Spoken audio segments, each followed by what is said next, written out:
Баршаңызға қайырлы күн. Бүгін керемет осындай кешкі асқа, түскі асқа да болатын ауызашарға да жасауыңызға болады.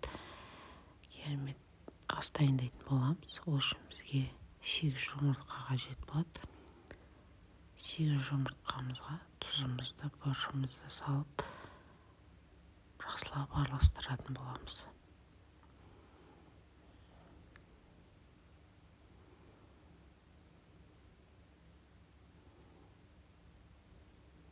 Жақсылап араластырып жұмыртқамызды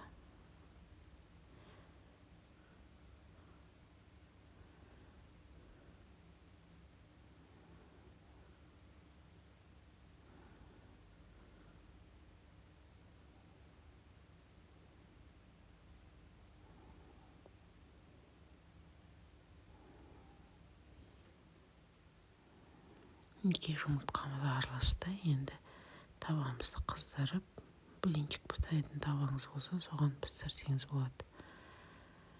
Осындай блинчик сияқты қылып, жұп-жұқа қылып жұмыртқаларымызды пістіреміз.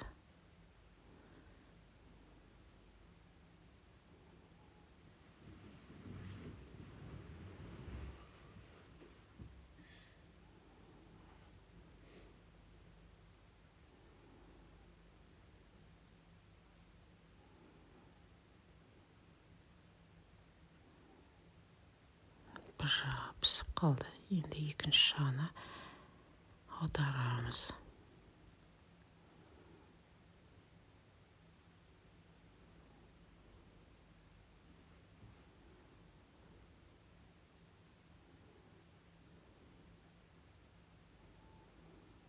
Мінекей осылай жұмыртқамызды осылай құйып шығамыз. 8-9 штуктай жұмыртқа осылай шығу қажет. Осының бәрін пісіріп аламыз. Енді фаршымызға тұз, бұрыш қосып аламыз.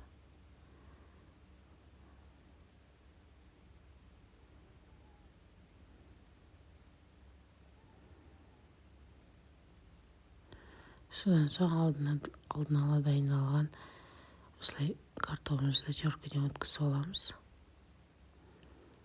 Картопымызды теркіден өткізіп, қаламызша менде 3-4 картошка теркіден өткізіп, жуамыз, теркіден өткізіп аламыз. 2 жуа салсаңыз болады. Жақсылап араластыратын боламыз.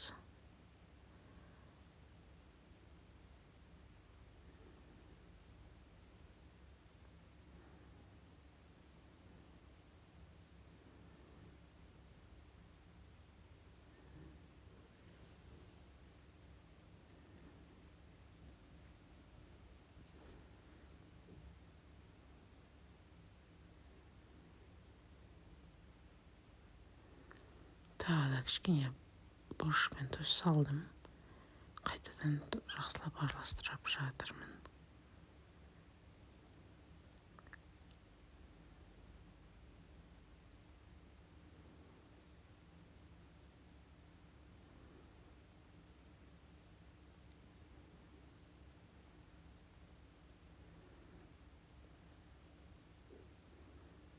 Мінекей араласты осындай. Олда енді міне блинчиктеріміз пісіп, жұмыртқаларымыз блинчик сияқты пісіп болды осылай. Енді осымызды алып, ішіне фарш салып орайтын боламыз.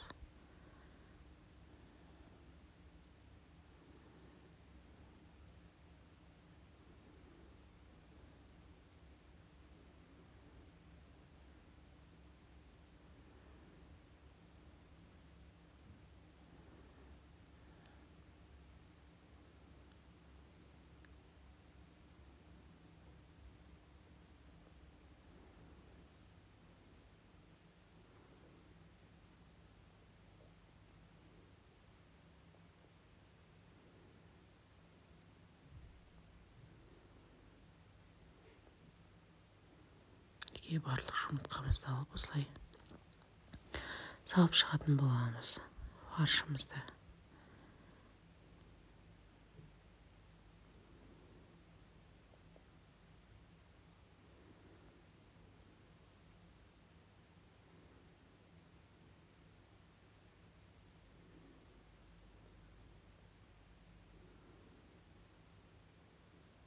мінекей барлық немізді салып шықтым. Артық фаршымызды өзің ғана осылай дөңгелетіп салып шықтым. Енді бетіне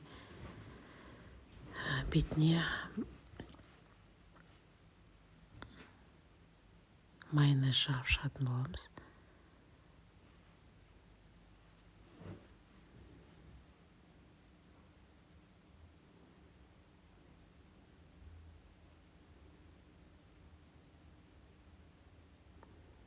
Табамыздың астына май жағып шығамыз, жабысып қалмас үшін.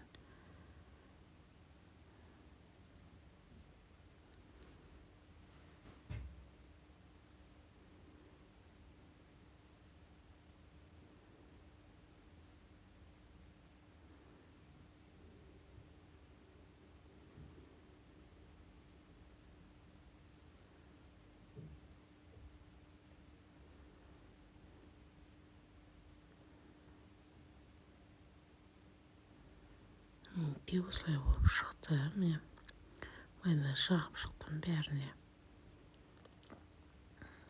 Енді 200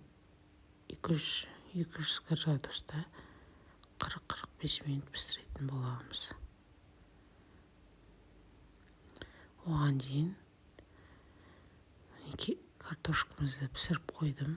Енді картошкамызды тұзын бошын салып езетін боламыз. Сүтімізді құйып аламыз.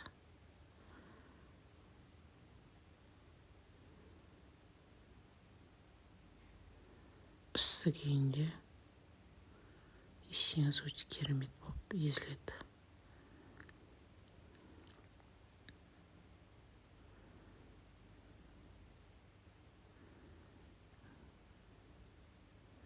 Кішкене қатылау болатса тағы да сүт құйып жібересіздер.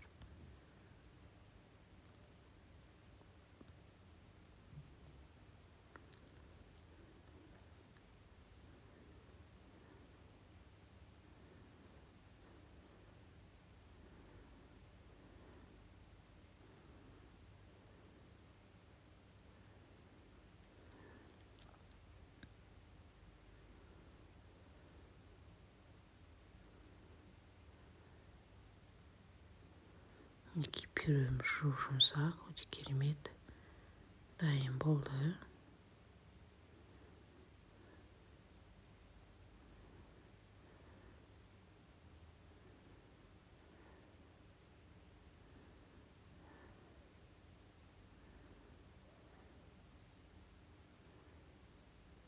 Мінекей пісті.